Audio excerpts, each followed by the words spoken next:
하나님 말씀 고린도전서 9장 1절에서 12절까지 12절 앞부분까지 교독하겠습니다. 고린도전서 9장 1절에서 12절까지입니다. 오늘은 3월 19일 토요일 아침입니다.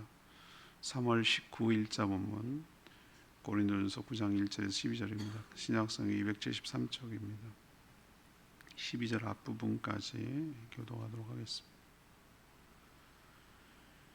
내가 자유인이 아니냐 사도가 아니냐 예수 우리 주를 보지 못하였느냐 주 안에서 행한 나의 일이 너희가 아니냐 다른 사람들에게는 내가 사도가 아닐지라도 너희에게는 사도이니 나의 사도됨을 주 안에서 인친 것이 너희라.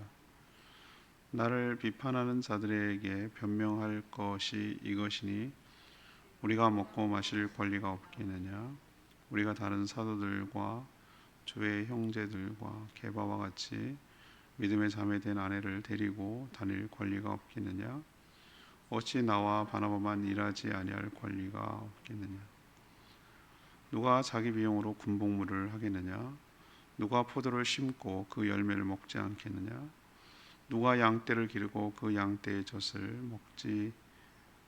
먹지 않겠느냐 내가 사람의 예대로 이것을 말하느냐 율법도 이것을 말하지 아니하느냐 모세의 율법에 곡식을 밟아 떠는 소에게 망을 씌우지 말라 기록하였으니 하나님께서 어찌 소들을 위하여 염려하심이냐 오로지 우리를 위하여 말씀하심이 아니냐 과연 우리를 위하여 기록된 것이니 밭가는 자는 소망을 가지고 갈며 곡식 떠는 자는 함께 얻을 소망을 가지고 떠는 것이니 우리가 너희에게 신령한 것을 뿌렸은즉 너희의 육적인 것을 거두기로 과하다 하겠느냐 다른 이들도 너희에게 이런 권리를 가졌거든 하물며 우리일까 보냐. 오늘 말씀 고린도 교회에서 사도 바울의 사도의 권리에 대해서 시비를 거는 자들이 있었습니다. 사도 바울은 고린도 교회가 존재하는 자체가 자신이 사도임을 입증하는 것이라고 말합니다. 자신도 얼마든지 자신의 생활을 위해 권리를 주장할 수 있지만 스스로 자제하고 있다고 말합니다. 사역자의 생활을 책임지는 것은 결국은 성도들에게도 유익한 것임을 율법을 들어서 설명하는 내용이 오늘 내용입니다. 오늘 질문은 주의 종을 어떻게 대해야 하는가? 주의 종을 어떻게 대해야 하는가? 이것이 오늘 질문입니다. 먼저 1절에서 3절까지 말씀입니다. 비판보다는 존중해야 합니다. 고린도 교회는 여러 문제가 많은 좋은 장점이 있는 반면에 문제도 있는 교회였는데 지금 하나씩 문제를 언급하고 있는데 그 중에 하나가 계파, 파벌 의식이 있어서 바울파, 아폴로파, 게바파, 그리스도파 중에 게바파가 아닌 파벌이 사도 바울의 사도권을 사도의 자격이 있는지에 대해서 시비를 거는 자들이 있었습니다. 그들이 사도 바울이 사도로서 자격이 없는 근거로 되는 이유가 뭐였냐면 이거였어요. 다른 사도들은 다 우리한테 생활비를 요구하고 경비를 요구하는데 사도 바울은 천막을 만들어서 자기가 스스로 벌어가지고 생활비를 충당하는 것을 보니 자기가 스스로 사도로서 자격이 없어서 저러는 거다. 자기도 알고 있는 거다. 뭔가 캥기는 게 있다. 부족한 걸 자기가 아니까 자기가 그것을 요구하지 않고 자기 스스로 벌어서 저렇게 생활하는 거다 라고 주장을 하는 거예요. 제가 인간이 참 못돼 먹고 덜 돼 먹었다는 게 느껴지는 게 뭐냐면은 사람이 이렇게 어떤 색안경을 딱 끼고 보면요 모든 게 다 걸려요. 그리고 안경을 바꾸면 이렇게 보이는데 이 색안경을 낀다는 거 있잖아요. 이게 보면은 검은색 색안경을 끼면 세상이 껌껌하게 보이는 거고 빨간색 그 색안경 끼면 뻘겋게 보이는 거예요.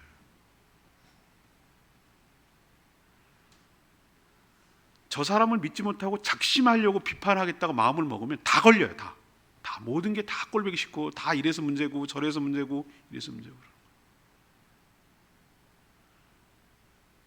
사도 바울이 생활비를 스스로 충당했다는 것도 사도가 아니라는 빌미로 삼을 정도니 뭐 말할 게 없는 거죠. 사실 맞는 말이에요. 이건 원래 그 사실을 왜곡하는 거, 해석이 중요한데 없는 말 지어서도 하기도 하지만 그 있는 얘기를 이렇게 비틀어서 얘기하는 거거든요. 맞아요. 생활비 요구하지 않았어요. 스스로 벌어서 텐트 만들어 가지고 생활했어요. 근데 그 이유를 들어보려고 하지 않아요. 사실 사도 바울은 이 고린도 교회가 빈부차가 너무 심했어요. 잘 사는 성도는 잘 살았는데 자기 집을 교회로 내어줄 정도로 잘 살았는데 대부분 못 사는 사람들, 성도들이 많이 있었어요. 우리나라의 초창기 때 잘 들어보세요. 우리나라 초창기 때 기독교가 들어왔을 때 부자가 많이 믿었을 것 같아요? 가난한 사람들이 많이 믿었을 것 같아요? 가난한 사람들이 훨씬 더 믿었습니다. 왜? 부자들, 있는 사람들, 양반 계급들은 그런 거 안 믿어도 자기들은 생활을 유지할 수 있거든. 기득권을 유지하죠. 근데 없는 사람들, 소외된 사람들, 하나님의 은혜가 필요한 사람들, 갈급한 사람들이, 천민들이 예수를 더 많이 믿었어요. 그러니까 그 사람들, 주리 입장에서 보면은 저것들은 모자란 것들, 벌벌 없는 것들, 결핍된 것들, 사회의 루저들, 그런 자들이 예수 믿는다고 했어요. 근데 지금은 어떻게 되죠? 거꾸로 됐어요. 너무 기독교가 배가 부르고 기름이 꼈어요. 가난한 자들 편에 쓰지 않아요. 철저하게 기득권만 유지해요. 그래서 점점 교회가 입지가 좁아지는 거라고 생각들을 못해요. 그저 자기 것만 지키려고 움켜쥐는 모습이 백성들은 다 알고 있는데 자기들만 몰라요. 이게 문제예요. 그래서 사도 바울이 그 형편을 안 거예요. 고린도 교회 성도들이 얼마나 어렵게 살고 있고 다 힘들게 살고 노예들도 많았고 그렇기 때문에 부담을 주고 싶지 않았어요. 부담을 주고 싶지 않아서 또 본을 보이고 싶어서 천막을 만들어 가지고 팔아서 그렇게 생활비로 사용했는데 그것 진짜 진위도 모르고 사도로서 자격이 있기 때문에 저런다 이런 식으로 말하는 소리를 들으면 얼마나 속이 뒤집어지고 속이 상하겠어요. 제가 그냥 간접적으로 느껴도 얼마나 속이 상한데 사도 바울은 얼마나 화가 나고 속상했겠어요. 사도 바울은 이런 주장들을 조목조목 지금 반박하고 있어요. 자, 1절에 보면은 우선 사도 바울이 자격이 없다, 말이 안 되는 게 그는 주님을 직접 만나서 체험을 했어요. 그걸 여러 번 간증했어요. 다메섹 도상으로 가는 길에 강한 빛으로 다가오신 그 주님을 인격적으로 만나서 자기가 극적으로 변화된 그 삶이 사도라는 걸 증명하는 거예요. 그 사람은 얼마나 율법에 충실한 자였고 랍비였고 바리새이파였고 얼마나 그 예수 믿는 사람들 잡아 죽이는데 앞장서는지 몰라요. 스데반 집사가 죽을 때 증인으로 선 사람이 바로 이 사도 바울이란 말이에요. 그때는 바울이 아니라 사울이었죠. 그랬던 사람이 이렇게 바뀌었다? 이건 뭔가가 있지 않으면 어떻게 바뀌겠어요? 그리고 지금까지 전도 여행을 통해서 복음을 전하며 교회를 세워왔어요. 지금도 3차 전도 여행 중에 에베소에 머물고 있고 고린도 교회가 2차 전도 여행을 통해서 세워진 교회가 바로 고린도 교회예요. 다른 자들은 사도 바울의 사도됨을 시비 걸 수 있어요. 그렇지만 고린도 교회는 그러면 안 된다 이 말이에요. 고린도 교회는 왜 그러면 안 되냐? 고린도 교회가 개척돼서 지금 존재하고 있다는 그 자체가 바울이 사도라는 걸 증명하고 있잖아요. 그가 아니었으면 어떻게 고린도 교회가 존재했겠냐? 물론 하나님의 역사와 성령의 역사와 하나님의 은혜로 세워진 것이지만 사도 바울이 그 지역에 가서 복음을 전해서 믿는 사람들이 생겨나므로 자연스럽게 교회가 생겨난 그 자체가 바로 바울이 사도라는 걸 증명하는 것 아니겠어요? 그 얘기를 지금 1절, 2절, 3절 하는 거예요. 2절에 다른 사람은 몰라도 너희들에게는 내가 사도라고 말할 수 있지 않느냐 라고 이야기하는 거예요. 매사 삐딱하게 보고 매사 좋지 않게 말하고 매사 불평불만하고 매사 부정적으로 보고 매사 비판하는 것을 즐겨하고 그런 사람들이 있어요. 사람이 이렇게 저도 그렇지만 완벽한 사람은 세상에 아무도 없어요. 그러니까 항상 이게 명함이 다 있기 마련이에요. 어떤 면은 좋은 점이 있고 그게 어떤 면은 강점이 약점이 될 수도 있고 그래요. 사람이 보면은 다면적으로 보여요. 어떤 것이 우리가 속담에 그런 게 있죠. 산이 높으면, 봉우리가 높으면 골이 깊다 이렇게 얘기하잖아요. 그렇죠? 이 봉우리 면에서는 장점이라면 그만큼 또 반대 측면에서 뭡니까? 단점이 되는 거예요, 그게. 그래서 양면이 다 있어요. 사람들마다 저거는 저래서 면제고 그 반대편이 또 약점이 될 수도 있는 거고. 이게 다 다면적이거든요. 근데 항상 이 봉우리 면만 보는 것이 아니라 항상 골짜기 면만 보는 사람들은 자기가 문제라고 생각을 해야 되는데 그건 생각하지 않았고 비판하는 것을 오히려 더 잘하는 것으로 생각하는 경향이 있는 것을 오늘 얘기를 하고 있는 거예요. 타당하다면 받아들이지만 자기네들이 존재하는 그 자체가 사도가 바울이 사도라는 걸 증명하고 있는데 자기 모순적인 말을 하니까 속내도 모르고 그들에게 본을 보이며 그들에게 교회에 부담을 주지 않기 위해서 스스로 텐트를 만들어가지고 살아가는 그 사도 바울의 깊은 뜻을 헤아리지 못하고 자기가 벌어서 먹고 사니까 저 사람은 자격이 없는 거다 이렇게 말하는, 철딱선이 없다고 그래야 되나? 이렇게 말하는 고린도 교회에 대해서 지금 비판하고 오히려 역으로 비판하는 것이죠.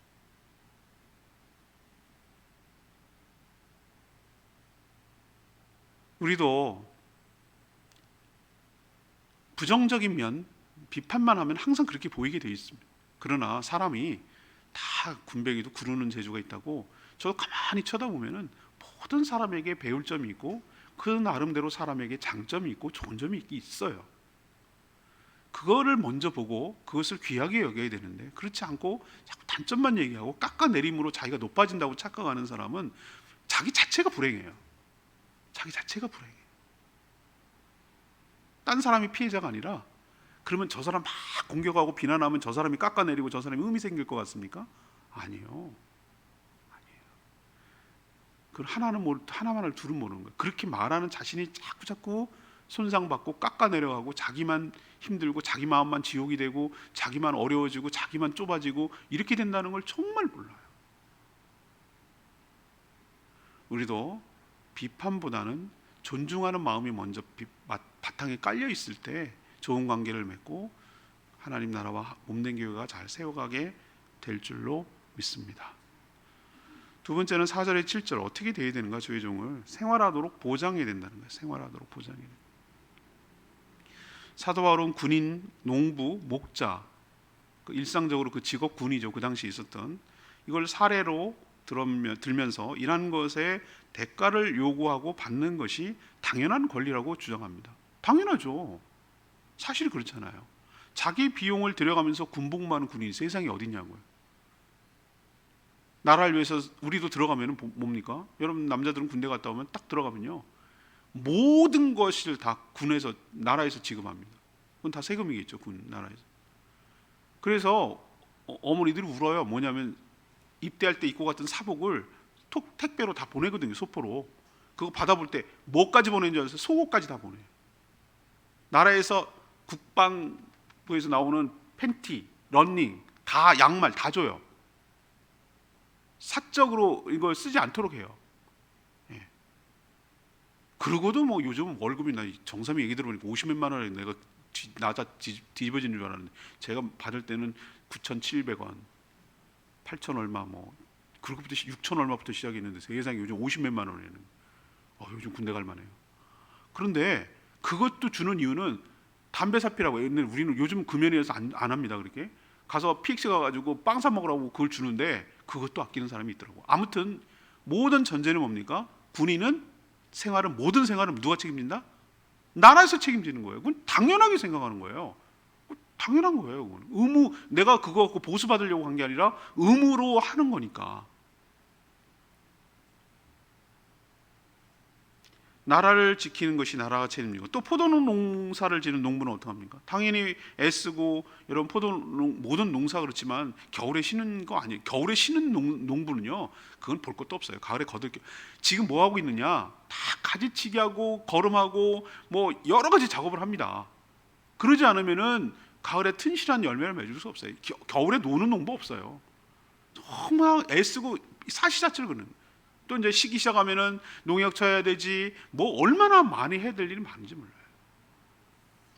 그러니 당연히 거기서 나오는 열매는 뭐 자기가 먹을 수 있는 것이죠. 농장 주인한테 거기 가서 가면 우리 지난번에 내가 귤 따러 왔을 때 드시라고 그렇게 말할 수 있는 게 뭐예요? 자기 거니까. 자기가 애쓰고 한 것을 자기 먹을 권리가 있는 거예요. 그리고 또 팔 권리도 있고. 또 양떼를 기르는 목자라면 당연히 양에게서 나오는 젖을 먹는 건 당연하다라고 이 세 가지 군인, 그다음에 농부, 그다음에 목자, 이 세 그룹을 예를 들어서 어디 하나 그냥 하는 게 어딨냐? 당연히 거기에 일하는 것에 대한 대가를 받지 않냐? 이 얘기를 왜 합니까? 마찬가지로 교회를 개척하고 말씀으로 가르치는 사역자 역시 교회로부터 살아가는 데 필요한 경비, 비용을 받는 것은 당연하다라는 얘기를 하려고 이 얘기를, 너희들은 세상에 살면서 그렇게 당연하게 그걸 여기지 않느냐라고 오늘 얘기를 하는 거예요. 자, 그럼에도 불구하고 사도 바울은 그런 권리를 스스로 제한하고 포기함으로 본을 보였음에도 도리어 사도로서 권리가 없는 것처럼 폄하하니까 억울하고 답답해서 이런 얘기를 하는 것이에요. 오늘 말씀을 통해서 그 이야기를 하는 두 번째 얘기는 그거예요. 교회는 마땅히 말하지 않아도 사역자가 사역하고 생활하는데 지장이 없도록 보장하고 책임지는 것이 마땅한 태도여야 할 줄로 믿습니다. 오히려 사도 바울이 안 받는 것, 안 드리는 것, 사도 바울에게 안 드리는 것을 고린도 교회 성도들은 부끄러워해야 되고 미안해야 되고 그렇게 하는 것을 사과해야 되고 그렇게 하는 게 맞는 거예요. 그런데도 오히려 그걸 거꾸로 뒤집어서 사도의 자격이 없는 것으로 말하는 이 세태를 보면 그때나 지금이나 참 안타깝다는 생각이 드는 것이에요. 두 번째 원리, 사역자가 일상을 살아가고 사역하는데 지장이 없도록 그것을 책임지고 교회가 보장하는 것이 마땅하다라는 원리를 오늘 두 번째 얘기하고 있습니다. 자, 세 번째 원리는 8절에서 12절까지 말씀인데 책임질 때 사역자의 삶을 책임질 때 모두가 유익하다라는 것을 오늘 이야기하는 것이죠. 그러면은 받는 사역자만 좋은 거 아니냐라고 생각하면 그건 하나는 알고 둘은 모르는 거예요. 교회가 아닌 세상에서도 이러한 일꾼에 대해 생활을 보장하고 책임을 지죠. 하나님이 만드신 율법은 여기서 한 발 더 나아갑니다. 신명기 25장 4절의 말씀을 근거로 사도 바울이 인용하고 있어요. 곡식을 밟아 떠는 소에게 먹을 수 있도록 입에다가 망을 씌우지 말라라고 규정하고 있어요. 이 곡식을 떤다는 건 추수를 말하는 거예요. 추수를 하는 곡식을 떠는 그 소에게, 밟아 떠는 소에게 뭐 하지 말라고? 입에다가 먹지 못하게 입에다가 망을 씌우지 마라 라는 규정이 세상에, 여러분 신명기 그런 거 있는지 몰라셨죠? 모르는 분 많아요. 씌우지 말라고 그렇게 규정했어요. 그 망을 씌우지 말라는 얘기는 뭐죠? 소가 곡식을 추수하는 동안에 자기도 먹을 수 있게 해줘라 라는 뜻이에요. 자, 하나님이 이렇게 추수할 때 일하는 소까지 배려하신다면, 짐승인 일하는 소까지 배려하신다면 사람은 말할 것도 없다. 주의 일꾼들은 말할 것도 없다. 그 얘기를 지금 하려고 이 신명기 소 얘기를 하는 거예요. 이 말씀이 소를 배려하는 것처럼 사도를 배려함으로 사도만을 위하는 말씀일까? 얼핏 생각하면 그럴 수 있어요. 좀 챙겨주라 그 얘기구만. 그렇지 않아요. 이렇게 했을 때 사도와 교회 모든 성도가 다 유익한 거예요. 다 유익한. 소가 입에 망을 씌우지 않고 일하는 동안 먹을 수 있게 될 때 소는 어떤 느낌이 들까요? 짐승이지만 일할 맛이 나죠. 억지로 막 마지못해서 일한다는 느낌이 아니라, 그래 내가 열심히 일하면은 내가 이렇게 먹을 수도 있다는 생각이 드니까 소가 기분 좋게 열심히 잘 일하지 않겠어요? 짐승도. 근데 망을 씌워갖고 먹지도 못하고 막 때리고 열심히 일만 시켜. 그럼 일할 맛 나겠어요? 그냥 버티지. 맞더라도. 소가 가끔 먹고 버티면 대책 없습니다. 진짜. 소 여러분 버티는 거 못 보셨죠? 꾹 버티면요, 어이구 그거 어떻게 움직이겠어요? 그걸 걔를 어떤 마음으로 살살 달래가면서 짐승도 얼러가면서 이렇게 일을 시켜 먹어야지. 그렇게 의욕을 가지고 더 열심히 일하게 되는 것이죠. 그렇게 되면 소도 소망이 있고, 그렇게 열심히 일한 대가로 소를 통해서 곡식, 탈곡, 추수를 하게 돼서 곡식을 얻게 될 농부도 소망이 생기니까 결국은 둘 다를 위해서 좋은 것 아니겠느냐, 그 얘기를 하는 거예요. 마찬가지로 사역자의 삶을 책임지면 사역자만 좋은 일이 아니에요. 그 모든 유익이 누구에게로 돌아갑니까? 교회 곧 성도들에게도 돌아가게 되는 것이죠. 생각해 보세요. 기자가 생활비가 없어.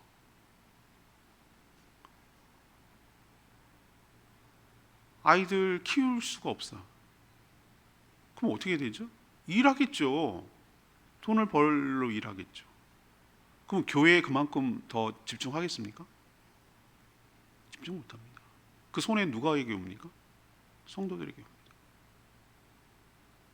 일하는 목회자들 지금 엄청 많습니다. 생각보다. 저는 그런 면에서 굉장히 감사하게 생각합니다. 제가 여기 내려와서 뭐였습니까? 노인요양사 자격증 따고 내려왔습니다.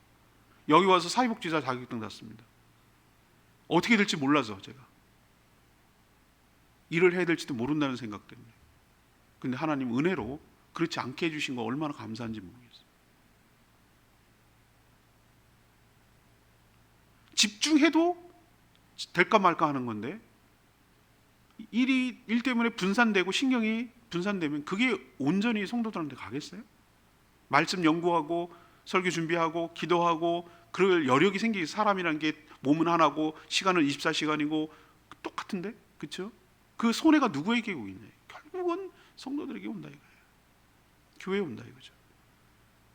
그래서 오히려 신경 쓰지 않도록 자녀 교육이나 생활하는 데나 그 다음에 사역을 하는 데나 목양을 하는데 여러 가지 경비도 필요하잖아요. 필요하죠. 여러분 생각해 보세요.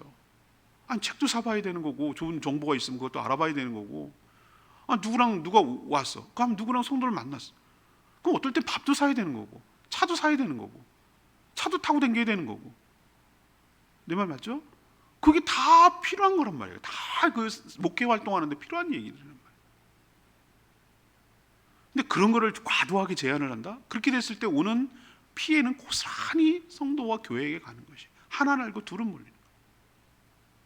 그래서 이 소 얘기를 하는 걸 가만 보면서 그런 생각이 들었어요. 그래, 부려먹는 소도 잘 알아도록 오히려 격려하면, 의욕이 나서 더 열심히 일하면, 그 열심히 그 추수할 때 애를 쓰게 더 열심히 의욕을 갖고 하면 더 소출이 많이 나오고 더 그 혜택을 보는 것은 결국 농부 아니겠냐. 부려먹을 생각만 하지 말고 그렇게 잘 일할 수 있도록 토대와 환경을 만들어 주는 것이 오히려 그것이 본인들에게도 유익이 되기 때문에 둘 다에게 윈윈하는, 유익이 되는 일이기 때문에 잘 생각해 보라는 의미로 오늘 사도 권리에 대해서 얘기할 때 여기까지 얘기를 하는 것을 볼 수가 있어요. 저는 내 말씀이 10절 말씀, 방금 전에 드렸던 그 말씀이에요. 밭 가는 자는 소망을 가지고 갈며 곡식 떠는 자는 함께 얻을 소망을 가지고 떠는 것이다. 지금은 사도 직분은 없어요. 그렇지만 교회에서 온전히 섬기는 목사 같은 사역자들이 있을 뿐이죠. 그들도 자녀를 키우며 생활해야 하는 생활인이에요. 만약 교회가 생활하는데 지장을 줄 만큼 인색하다면 사역에 대해서 온전히 집중할 수가 없고 그 피해는 고스란히 성도들에게 전가된다는 거예요. 오히려 사기를 북돋아 줄 때 더 열심히 사역하게 되고 그 열매, 혜택은 모든 성도들이 받는다는 것이죠. 자, 그러면 무엇이 훨씬 더 지혜로운 일일까 생각해 보면, 잘 할 수 있도록 모든 것을 열어주고 북돋아주고 그렇게 할 수 있도록 하는, 그리고 또 사역자는 또 거기에 과도하게 욕심부리지 말고 있는 것에 자족하며 사도 바울의 태도를 우리가 또 본받아야 되는 것이죠. 스스로 벌어서 일할 만큼 교회에 부담을 주지 않으려고 하는 그 둘의 아름다운 모습이 어디 절충이 될 때, 둘이 그런 마음이 같이 있을 때 그 교회가 아름답게 성장하고 커가게 될 줄로 믿습니다. 이런 얘기하기가 참 어렵지만 오늘 본문에 나온 본문이잖아요. 근데 우리가 성경이라는 게 뜬금없는 얘기를 하지 않아요. 전 그래서 좋아요. 굉장히 리얼리티, 아주 실제적인 얘기를 하는 거예요. 이거는 있을 수 있고 있을 법한 얘기고 있는 얘기를, 그래야 우리가 어떻게 지침을 가지고 살아야 되는지를 알아야 되잖아요. 교회라는 게 영원하고 그때 교회나 지금 교회나 교회의 원리는 똑같기 때문에. 그래서 오늘 말씀을 통해서 이렇게 해야 되는 거구나 라는 것을 깨달아 알고 살아가는 저희 모두가 되기를 원합니다. 오늘 말씀 붙들고 기도하기 전에 805장 찬양지 805장 부르고 기도하겠습니다.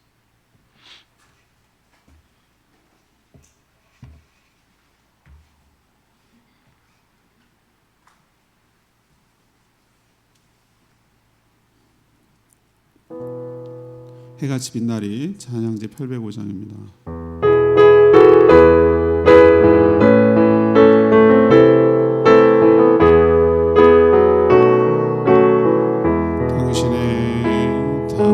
당신의 그 섬김이 전국에서 해같이 빛나리 당신의 그 경솔이